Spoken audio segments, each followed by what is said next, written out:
Let's continue learning about how Erdős-Rényi models can be useful and also what some of their limitations are. So previously, we figured out the degree distribution, and we noted that for Erdős-Rényi random graphs, you don't really have hubs, that is, extremely well-connected nodes. What we'll talk about next is the emergence of the giant component in Erdős-Rényi graphs, and also what their average shortest path is.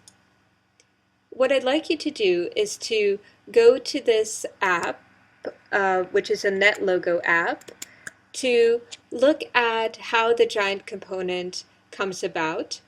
In this model, when you click Setup, it's just going to start with a number of nodes. So here I've selected 80. Maybe we should up that to 500. Yes, that's a nice number. So we're going to the max.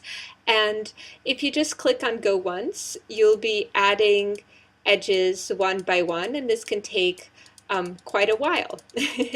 So what you'd like to do is just hit the Go button with the little repeat, and that will just continuously add edges. And if this, for whatever reason, is too slow for you, you can turn the layout off for a while. You can turn it back on, or you can accelerate by moving the speed slider as well. And what you're looking for is at what point is the giant component going to start to emerge. So that takes us to the next quiz, which is just what is the average degree of a node in the graph at the point where the giant component emerges. And if you remember from week 1, the giant component is a component that occupies a finite fraction of the graph as the graph grows. So the idea is that even for a very large graph, if you have a significant, well, a fraction of the nodes being connected, then this is the giant component. This is somewhat related to percolation, which is studied in physics. So if you look at a 2D lattice, a percolation problem might be something like this. If this is soil and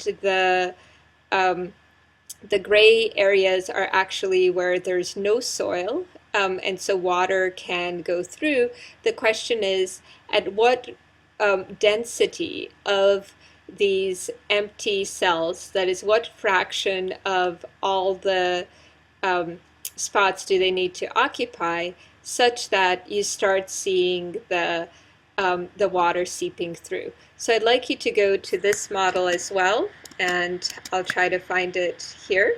So you can set up a particular value for P. Here we're going to have 25% of the node of the sites occupied, and we can set up the lattice, and here I can tell that it's just too small, right? It doesn't, the water can't percolate through. You can, instead of trying all possible values, you can also systematically vary P from 0 to 1, and so here it is. So what I'd like you to do is to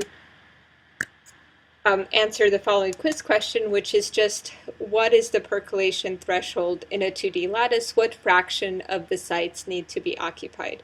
And this then is related to our problem of the percolation threshold in the random graph, which is just going to tell us at what density of the network, and here we're really talking about, by density in this case, we mean the average degree of each node. At what average degree do you start to see a giant component? And in fact, you should have seen that right around degree 1 is when the giant component starts to emerge. At first it's going to look fairly stringy and tree-like, and then over time it's going to look more and more dense, over time meaning that you're adding more and more edges. Another way of looking at this, which is interesting from an epidemiological perspective, is that you want to know how can the disease spread through the network. If people are connected, even if it's through several hops, it means that theoretically the disease could spread from person to person to person. And there's a nice property of the degree distribution, because it has an exponential tail, and an exponential distribution will tell you that the average degree of a node that you're connected to, excluding yourself, so how many friends do they have besides you, is the average degree in the network. They might say, well, wait a second, how can they have the average number of friends plus me? That's like average number plus one. Well, the people you're connected to are actually not average. If you think about it, the probability that you're connected to someone who has 3 friends is 3 times as much as the probability of being connected to someone who has just 1 friend. So indeed, your friends do tend to be more popular than average simply because more people know them and you're more likely to be one of those people. And so then when we return to this idea of the giant component and the percolation threshold, what we're really asking is, I have a friend. What is the average number of other people that they know? If it's at least one other person on average, then this chain can continue, and we're likely to be part of this giant component through which information or disease, etc., can spread. However, if my friend has fewer than one other friend on average, then it's likely that this chain is just going to terminate sooner rather than later. You might be asking, why is there always just one giant component? Why can't the network accommodate several? In the Erdős-Rényi random graph and many other networks, the giant component will occupy some fraction of the network that scales linearly with the size of the graph. It means it's some fraction of n. And all the other smaller components will occupy at most some factor times log n nodes. They'll incorporate that many nodes. And the question is, why is this? Well, let's look at the counterexample. What if we have 2 large components? If we were to continue adding edges, how long could they really stay separate before merging into one giant component? So what I'd like you to do is to look at this particular NetLogo app with 2 components. And what you'll be doing at first is you're going to keep them separate. So this switch is going to be on, and you can select some number of nodes. 80 is fine. And then we're going to create the nodes, and you're going to have the circles and the squares. And while you're keeping them separate and you're adding edges, say 1 by 1, they're only going to be occurring between the circles and between the squares, right? And so you're going to do this for a while. You can kind of let it evolve, right? And what I'd like you to do then is to flip this switch and then add edges one at a time and see how many edges do you need to add before these components merge. And hopefully that will help with some of the intuition about why we have just one giant component. So this is basically the quiz I'd like you to take, which is tell me how many clicks it took before the components merged. The next thing that we can figure out about our Erdős-Rényi random graph is the average shortest path. And this is just how many hops on average does it take between any pair of nodes. So here I've circled 2 nodes in blue, and this is their average shortest path. It takes 3 hops, 1, 2, 3. And we would do this for all pairs of nodes. Now what we want to know is, can we use knowledge about the average degree and properties of the Erdős-Rényi random graph to figure out how the average shortest path should scale with the size of the network? So the calculation that we're going to do, and it's going to be an approximation. It's actually extremely difficult to derive exact relationships for the the exact shortest path for a particular model, but for many of them you can figure out what the general scaling is going to be. So the approach here is that you have a node and it has some number of friends on average. So it might have, say, 2 friends at distance 1, and 4 friends on average at distance 4, and 8 friends on average at distance 3 if the average number of friends is 2. And here um, I've made each branching point 2, but in general, some friends are going to have one other friend and other friends are going to have 3 other friends. And so the basic idea is that at distance L, you're going to have a number of Lth degree friends that's proportional to z to the L. And this makes the scaling of the average shortest path equal to log n over log z.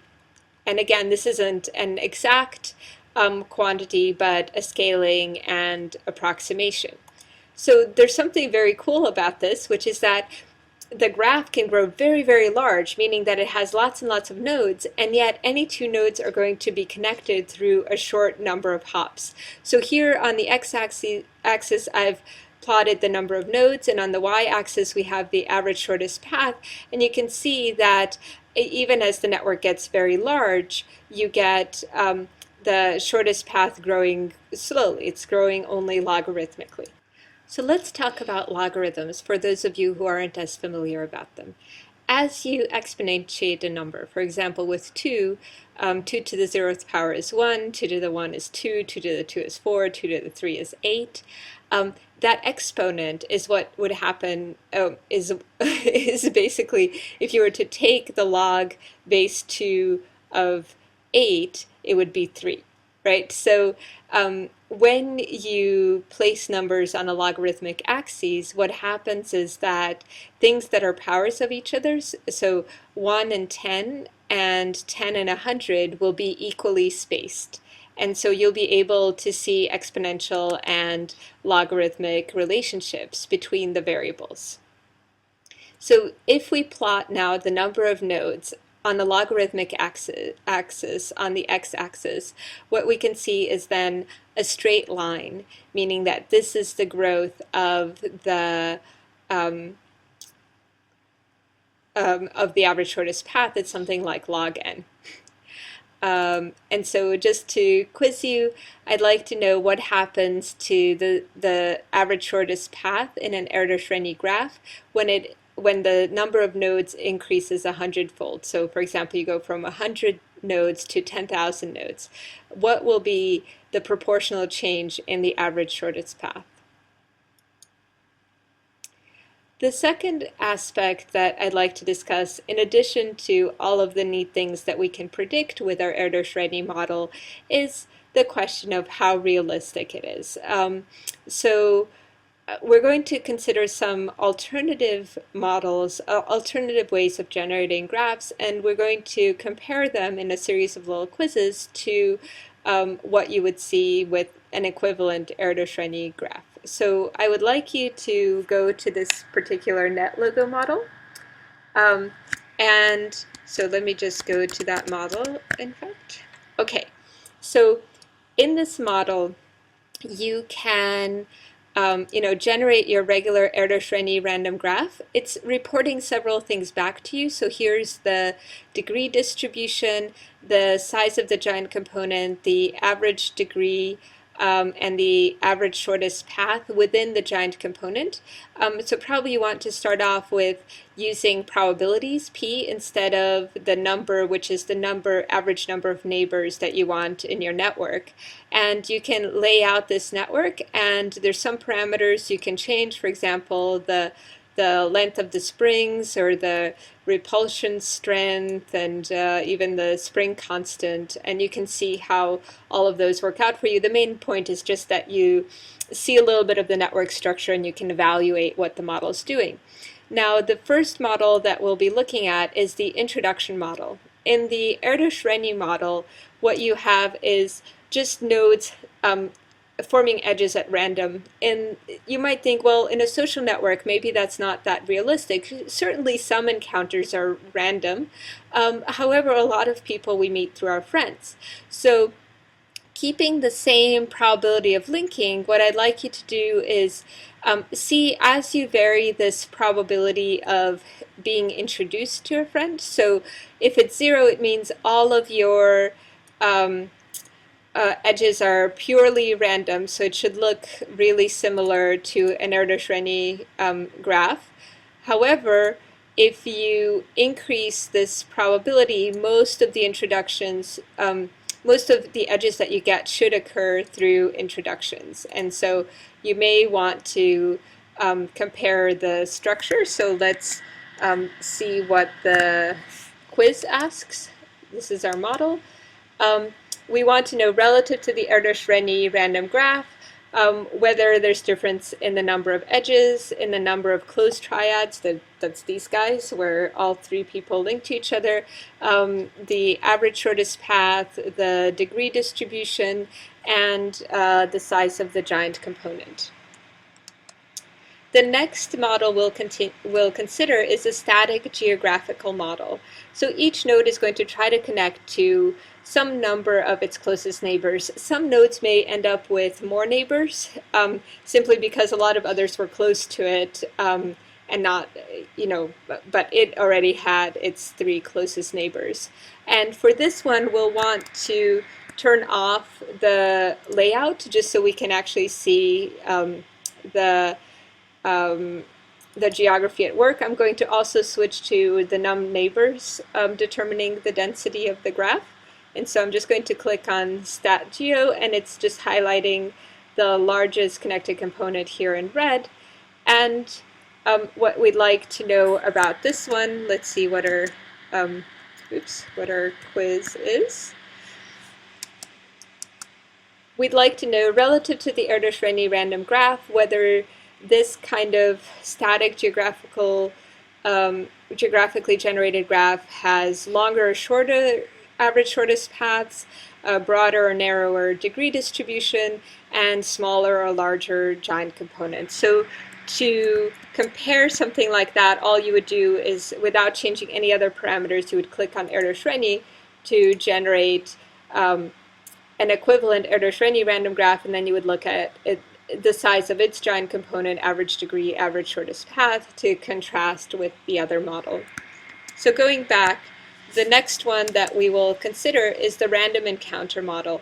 This is somewhat similar to the static geographic model, except that it's not static. So people move around, but those encounters have to do with whether they were proximate to other people. In fact, if they kind of bump into each other, it's when they form an edge, and then they can kind of like wander around from there, but they still retain that edge. And again, we want to compare with the Erdős-Rényi random graph. So for this, I also want to at least initially turn off the layout function. I'm going to click on random encounter and see, for example, if the number of neighbors is 2, what does the resulting structure look like? I can apply the layout algorithm, and I want to, for this one, you may want to see what happens if you have an average degree of 3, right? And we want to look at this network relative to the equivalent Erdős-Rényi, right? And so again, we want to answer very similar questions about are there more or fewer closed triads? Is there a smaller or a larger giant component relative to the Erdős-Rényi? The next model we'll look at is a growth model. Here, instead of having all the nodes present up front, as we do with the Erdős-Rényi model, we're going to be adding them over time, just intermittently along with the edges that are being added. So you might ask, well, okay, what does that mean? Nodes that have been around longer, do they get more edges? We shall see. So in the growth model, you're just clicking, I won't switch to the model. Well, I guess I might as well, okay. So you just click on growth, and you're going to be similarly looking for things such as the presence or absence of hubs. So again, looking at the degree distribution, and also looking at the size of the giant component relative to the Erdős-Rényi random graph. What we've learned from these other models, I hope, is that in some instances the Erdős-Rényi model might be plausible and it might match these other dynamics. So maybe the size of the giant component wasn't that different, maybe the degree distribution was similar. However, sometimes these different dynamics actually led to different graph properties. And so what we'll look at next is some alternative models more formally that can explain some of the things such as degree distributions observed in real-world networks that don't quite match the Erdős-Renyi binomial degree distribution.